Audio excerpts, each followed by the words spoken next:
Welcome back viewers. आज हम explain कर रहे हैं सच्ची घटना पर आधारित न्यू रिलीज सीरीज ताली को।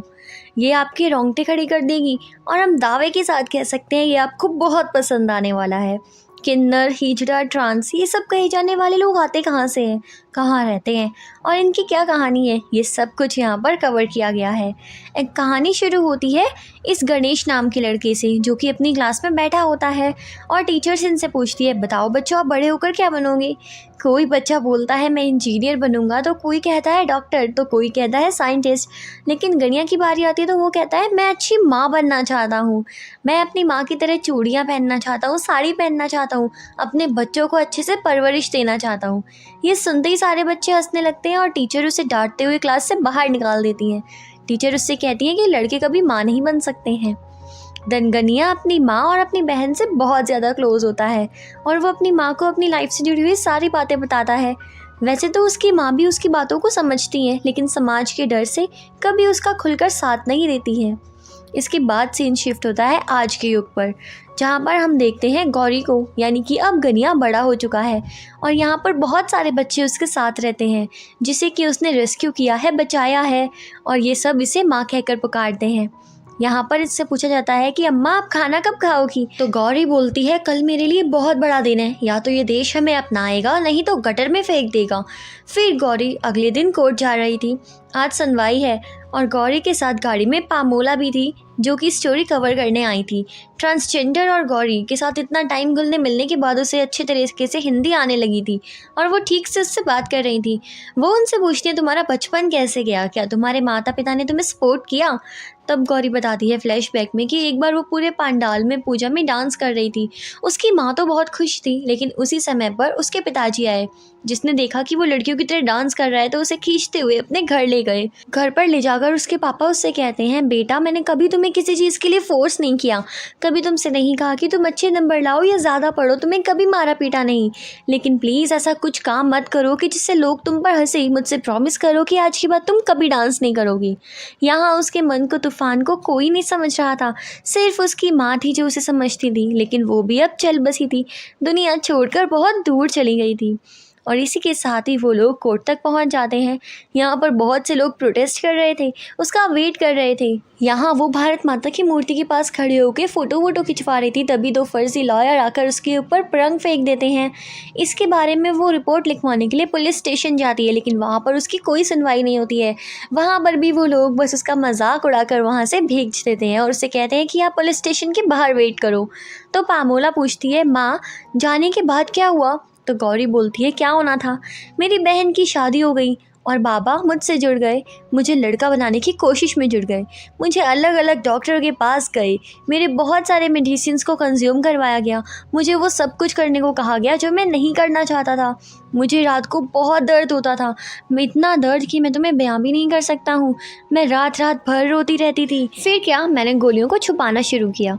एक दिन हम सिनेमा हॉल गए थे, वहाँ पर मैंने बहुत सारे हीरो को देखा। वो बहुत ही ज़्यादा सुंदर थे, उनके हाथों में चूड़ियाँ थी, बिंदियाँ थी, उनके कपड़े तो इतने औसम थे कि मैंने उनका पीछा करना शुरू किया। उनमें से एक ने मुझसे बहुत अच्छे से बात की, मेरी प्रॉब्लम्स को समझा, मेरे साथ घुल मिल गई।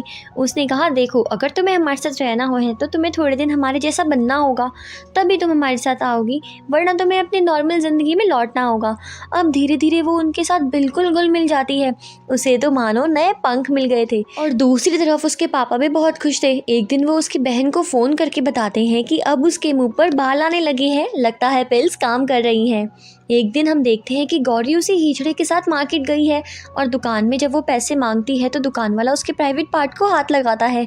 उसके बाद वो दो ऑटो वालों से पैसे मांगती है तो वो उसे साफ मना कर देते हैं। एक दो बार और मांगने पर उसे बहुत बुरी तरह से मारते हैं। ये सब कुछ दिखाने के बाद वो हिजड़ा और किन्नर उसे बताती है कि मैं यही सब तुम्हें दिखाना चाहती थी, हमारी कोई औकात नहीं है, यही हमारी असलियत है।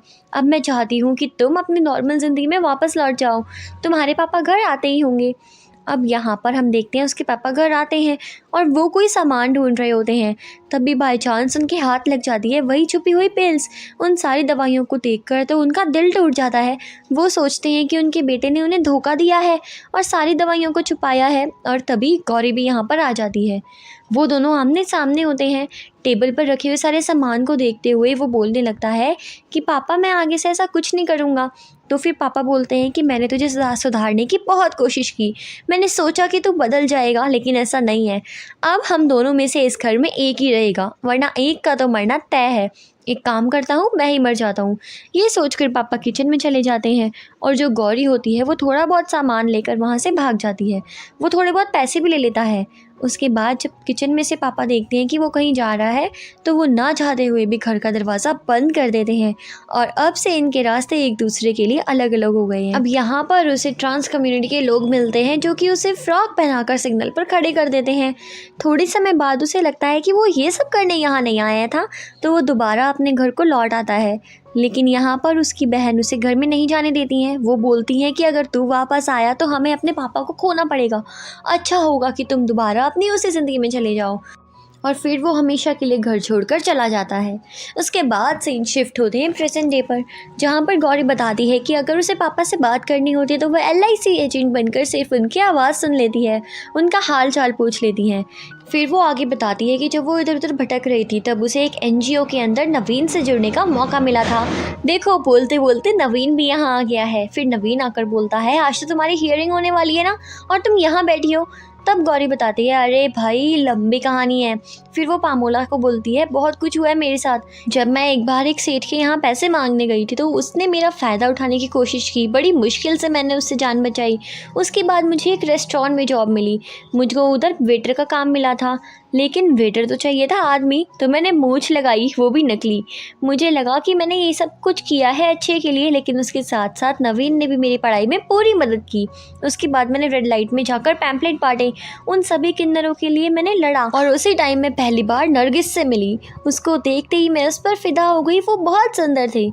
वो मुझे बोलती थी कि इस पर्चे के साथ कुछ काम नहीं है, यहाँ कभी मत आना। उसके बाद भी मैंने जैसे तैसे उसे उस मीटिंग में बुलाने के लिए राज़ी किया, सभी को मीटिंग में बुलाया, लेकिन जैसा काम चलने वाला था वैसा कुछ नहीं गया, सब कुछ बल्कि उल्टा ही हो गया। उस कॉन्फ्रेंस में आने के बाद नॉर्मल लोगों के बीच में और किन्नरों के बीच में भेदभाव ख़त्म करना था, लेकिन यहाँ तो ये लोग आपस में ही लड़ने लगे और थर्ड जेंडर यानी कि ट्रांस जो कुछ भी हो उनको कहने लगे कि ये सोसाइटी के पार्ट हो ही नहीं सकते हैं। यहाँ पर बहुत सारे सोशल एक्टिविटीज़ थे, ह्यूमन राइट्स वालों को भी बुलाया गया था, लेकिन यहाँ छोटी सी लगी चिंगारी ने सब कुछ ख़त्म कर दिया। उसके बाद वो लोग एक औरत को बुलाते हैं। तभी वो अमीर औरत बोलती है कि मैं इसके साथ स्टेज शेयर नहीं करूँगी, और दोनों के बीच में दोबारा से थोड़ी बहुत बहस हो जाती है। तो नरगिस मेरे साथ लड़कर मुझे बहुत धमकाकर वहाँ से चली जाती है। वो मुझसे कहती है कि जब तक मैं उनके जैसा नहीं बन जाता हूँ तब तक मैं उनकी खोली के आसपास भी ना भिड़कूँ, और ये बोलकर वो सब चले जाते हैं। फिर मेरे और नवीन के बीच में एक सीरियस टॉपिक पर डिस्कशन होता है। उसके बाद मैंने लिया अपनी लाइफ का सबसे बड़ा डिसीज़न, और वो था सेक्स चेंज करने का। तब वहाँ पर हॉस्पिटल में जाकर फॉर्म भरते समय फैमिली का ऑप्शन आया, क्योंकि अगर कुछ भी होता है तो रिस्पॉन्सिबिलिटीज़ उनकी होगी। मैंने उनको फ़ोन भी किया, लेकिन मेरे फ़ोन को मेरे जीजा ने उठाया और उन्होंने मेरी बात सुने बिना ही फ़ोन को काट दिया। उसके बाद भी मैंने जैसे तैसे हिम्मत जुटाकर ऑपरेशन थिएटर में जाकर अपने सेक्स को चेंज करवा लिया। उसके बाद जब गौरी के पापा को इस बारे में पता चलता है तो वो उसका श्राद्ध कर देते हैं। ये मोमेंट बहुत ही हार्ट टचिंग होता है, जो कि आपको रुला कर ही छोड़ेगा। लेकिन अब गौरी तन और मन दोनों से बदल चुकी थी। फिर एक दिन में रात को गौरी को एक फ़ोन आता है जिसमें उसी की बिरादरी के एक हिजड़े को पुलिस वालों ने पकड़ लिया था और हाथ पैर बांधकर उसे बहुत ज़्यादा मारा था। गौरी जब उसके हाल चाल पूछ रही थी तभी एक पुलिस ऑफिसर आता है और बोलता है कि चलो तुम सब निकलो यहाँ से, क्या धंधा खोल कर रखा हुआ है, रेड मारी है तब पकड़ा है इसको, अब तो मैं इसको ज़िंदगी भर जेल में चढ़ाऊँगा। ये सब वो बोल ही रहा था, तब गौरी उससे बहुत मिन्नतें करती है, साहब छोड़ दीजिए ना, कितना ही पैसा कमा लेती है लेकिन जो पुलिस ऑफिसर होता है वो उसकी एक नहीं सुनता है और उससे बोलता है कि अब मैं तेरे को भी अंदर करूँगा। तब गौरी बोलती है तू हाथ तो लगा कर दिखा, तू क्या तेरा बाप भी मेरा कुछ नहीं बिगाड़ सकता है, उस मंत्री को जानता है ना, उसके साथ 5 वक्त का उठना बैठना है मेरा, ऐसी जगह तेरा ट्रांसफ़र करवाऊंगी ना कि तुझे अपनी फैमिली को देखना भी नसीब नहीं होगा। अब उसकी ये सारी बातें सुनकर पुलिस ऑफिसर बहुत ज़्यादा डर जाता है और उसके सामने हाथ जोड़ते हुए उस हिजड़े को ले जाने की इजाज़त दे देता है। तब वो हिजड़ा उसे बताता है कि मेरे गुरु ने मुझे यहाँ से निकाल दिया है। गुरु वो होता है यानी कि जो प्रोस्टिट्यूशन करते हैं उनकी देखभाल करने वाला। वो बताती है कि मैंने 3 दिन से खाना भी नहीं खाया है। 2 ट्रक ड्राइवर मिले थे जिन्होंने मुझे सिर्फ 50 रुपये दिए। तब पुलिस ने रेड मारी और मुझे वहाँ से पकड़ लिया। अगर आज आप सही टाइम पर नहीं आती तो पता नहीं मेरा क्या होता।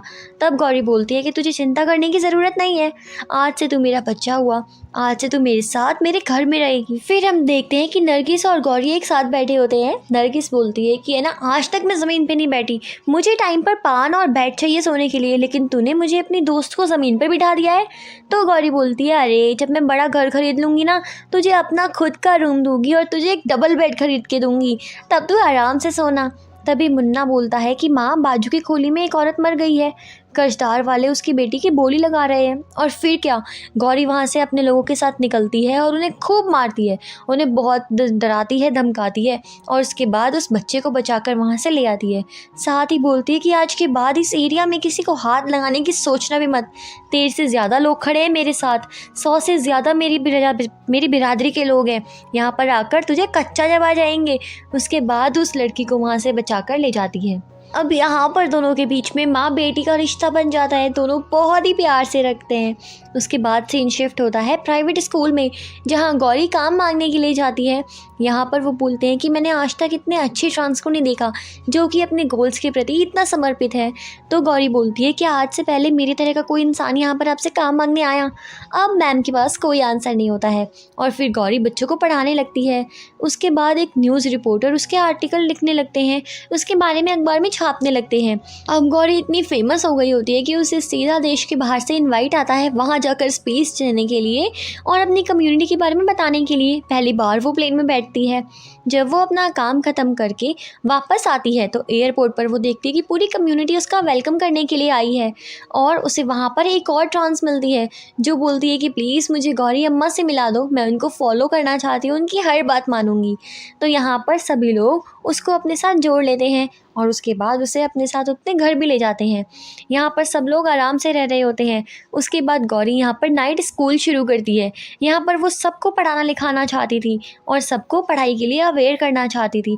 बहुत सारे लोग यहाँ पर आते हैं। वो बोलती है बहुत सी जॉब है हमारे पास, data entry, customer care, self मान्यता की बहुत सारी जॉब है जो हम ले सकते हैं। जब वो अपने उस नए किन्नर के साथ एक दिन घर आती है तो वो उसे पान खाने के लिए देती है। वो तो पान को खाने ही वाली होती है, लेकिन तभी नरगिस वहाँ आ जाती है और उसे पकड़ लेती है और उससे पूछती है कि तुझे इसमें जहर मिलाने के लिए किसने कहा था। वो आपस में बहुत ज़्यादा लड़ते हैं, लेकिन लास्ट में वो किन्नर बचकर वहाँ से भाग जाती है। अब यहाँ पर जब ये सब कुछ हो गया था तो गौरी बहुत परेशान होती है। आखिर ये सब कुछ कैसे हो गया, उसे तो समझ ही नहीं आता कि मुझे कौन मारना चाहता है। उनके बीच में बहुत बातें होती है। फिर एक दिन नरगिस और गौरी समुद्र के किनारे बैठे होते हैं और आपस में बात कर रहे होते हैं। तो नरगिस उसे बताती है कि उसे अपना जीवन साथी मिल गया है और वो उसके साथ ही रहेगी। वो बताती है कि मेरे बॉयफ्रेंड ने कहा है कि वो मेरे से शादी करेगा और शादी के बाद मुझे अपने साथ तमिलनाडु ले जाएगा। अब गौरी उससे कहती है कि हमेशा नरगिस को टाइम पर पान देना और उसे हमेशा बेड पर सुलाना, कभी ज़मीन पे मत सुलाना। और ऐसा कहती है उन्हें अच्छा सा हर्ट वार्मली बाय कहती है। उसके बाद हम देखते हैं कि एक आदमी अपने सर पर टोकरी रख कर लाया है। वो घर पर लाकर उसे बोलता है अम्मा देखो, कोई इस बच्ची को दरिया में डालकर चला गया है। तो अम्मा बोलती है कि अब हम इस बच्चे को अपने साथ ही रखेंगे। इस तरह से धीरे धीरे से वो बहुत सारे बच्चों को रेस्क्यू करते हैं, लेकिन इन बच्चों को खिलाने पिलाने के लिए पैसे भी तो चाहिए, इसलिए वो सखी फाउंडेशन की नींव रखते हैं। उसके बाद वो अगले दिन कोर्ट पहुंच जाते हैं। यहाँ पर वो वकील से बात करते हैं तो वकील बोलता है कि आप तो इस देश में कोई सुविधा नहीं मिल सकती है, आप तो यहाँ की नागरिक भी नहीं हो, ना तो आपका राशन कार्ड है, ना आधार कार्ड, ना ड्राइविंग लाइसेंस, अरे आपका तो वोटर कार्ड भी नहीं बन सकता है, आप तो हमारे देश के लिए एग्जिस्ट ही नहीं कर सकते हो। तो गौरी बोलती है कि अगर हमें यहाँ पर रहना है तो क्या करना होगा। तब लॉयर बताता है कि आपको सुप्रीम कोर्ट में पिटीशन देनी होगी, क्योंकि हमारे देश में सिर्फ 2 ही जेंडर है, एक स्त्री एक पुरुष, किन्नरों के लिए कोई जगह नहीं है। तो फिर गौरी कहती है कि अब हमें इस रूल को बदलना है, तो हमें क्या करना होगा। तो वो अगले ही दिन सुप्रीम कोर्ट में पिटीशन दायर कर देती है। यहाँ पर अगर सुप्रीम कोर्ट एक बार मान्यता दे देता है तो उनकी सारी मुसीबतें टल जाएंगी। फिर लॉयर कोर्ट में अपनी अर्जी देता है और वो बोलता है कि जज साहब, ये मौका अच्छा है लोगों को अच्छी राह दिखाने के लिए, इन लोगों को नागरिकता भी मिल जाएगी और साथ में हमें बहुत सारे टैलेंटेड लोग भी मिलेंगे, ये भी तो भारत के ही लोग हैं, अगर आज हम इनके साथ नहीं रहेंगे तो कल ये लोग हमारा साथ नहीं देंगे। अब इसके बाद गौरी बहुत ही ज़्यादा फेमस हो जाती है, हर जगह बस उसकी चर्चे होते हैं, बस उसकी बात हो रही होती है। तो एक दिन उसे फ़ोन आता है वो भागते भागते जाते हैं और वो देखते हैं कि टॉयलेट के पास उसकी बेस्ट फ्रेंड नरगिस पड़ी है। वो सोचती है कि ये सब कुछ इसके साथ क्या हुआ और इसे यहाँ पर क्यों फेंका है। तब वो दोनों वार्ड बॉय से बोलती हैं, तो वो बोलते हैं कि यहाँ हमारे पास कोई बेड खाली नहीं था इस हिजड़े के लिए, इसलिए हमने इसकी मरी हुई लाश को यहाँ पर फेंक दिया। अगर कोई परेशानी है तो अपने साथ ले जाओ। तब हमें यहाँ पर पता चलता है कि जो नरगिस होती है उसकी बॉयफ्रेंड ने उसे धोखा दे दिया है और उसके बाद उसने खुदकुशी कर ली। तब यहाँ पर गौरी यहाँ के डॉक्टर से बात करती है, तो यहाँ का डॉक्टर भी उनकी बातों को कोई सीरियसली नहीं लेता है और उसकी बॉडी को टॉयलेट के बाहर कचरे के बॉक्स के पास ही पड़े रहने देता है। अब यहाँ पर गौरी को बहुत ज़्यादा गुस्सा आता है और वो बोलती है कि मैं यहाँ पर ही प्रोटेस्ट करूँगी, चाहे कुछ भी हो जाए, अपने डीन को बुला लो। तो डॉक्टर डीन को फ़ोन करता है। डीन के घर पे यहाँ पर कोई पार्टी चल रही होती है और वो भी किसी बात को सीरियसली नहीं लेता है और फ़ोन रख देता है। यहाँ पर गौरी बैठ जाती है अपने पूरी कम्युनिटी के साथ हॉस्पिटल के बाहर प्रोटेस्ट पे।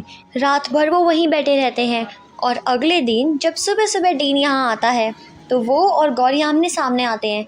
तब डीन कहता है कि हम अंदर कैबिन में चलकर बात करते हैं।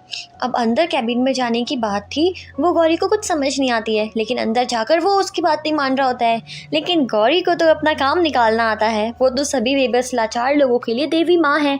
इसी तरह ही उसने अपना काम निकलवा लिया और लिखित में उससे माफ़ी पत्र लिखवा लिया। उसके बाद वो अपनी फ्रेंड को एक अच्छे से गुड बाय करती है और उसका अंतिम संस्कार करवाती है। अब हम देखते हैं कि पूरी देश की जनता उसका सपोर्ट कर रही है और यहाँ पर सुप्रीम कोर्ट ने भी उसी के फेवर में फैसला दे दिया है। और फिर हम देखते हैं गौरी को, जो कि वॉशरूम में अपने उसी काले रंग को साफ़ कर रही थी जो उसके ऊपर फेंका गया था। इंटरव्यू में बोलती है कि उसकी ज़िंदगी कभी आसान नहीं थी, लेकिन भगवान ने उसका साथ दिया। उसने बहुत सारे दोस्त बनाए और बहुत सारे छूट भी गए। लेकिन मैं आखिरी में बस यही बोलूँगी कि हमें खुद से अलग मत समझिए, हम भी इंसान हैं। हमें हमारे काम से पहचानो, ना कि जेंडर से। इसी तरह यहाँ पर ये मूवी ख़त्म हो जाती है। और दोस्तों, ये है श्री गौरी सावंत, जिनका किरदार सुष्मिता सेन ने बखूबी निभाया है। इन्होंने ही सबसे पहले इस बारे में जंग शुरू की थी और उसके बाद इसी तरह से उन्होंने इस जंग को जीत भी लिया। और आज हम पूरी कम्युनिटी को अपनी तरफ से शुभकामनाएं देते हैं कि उनके लिए भी इस तरह की मूवी बनी और उन्हें ये मूवी पसंद आए, बस यही हमारी होप है। तो आप चैनल को सब्सक्राइब कर दो, वीडियो को लाइक कर दो अगर अच्छा लगा तो। और हाँ, वीडियो तो ज़रूर अच्छी लगी होगी। अगर इसमें कोई भी पॉइंट सबसे अच्छा लगा तो जल्दी से कमेंट में हमको लिखकर बता दो कि कौन सा पॉइंट सबसे बढ़िया था। तो हम आपसे मिलते हैं इसी तरह की अगली वीडियोस में। तब तक के लिए हर हर महादेव।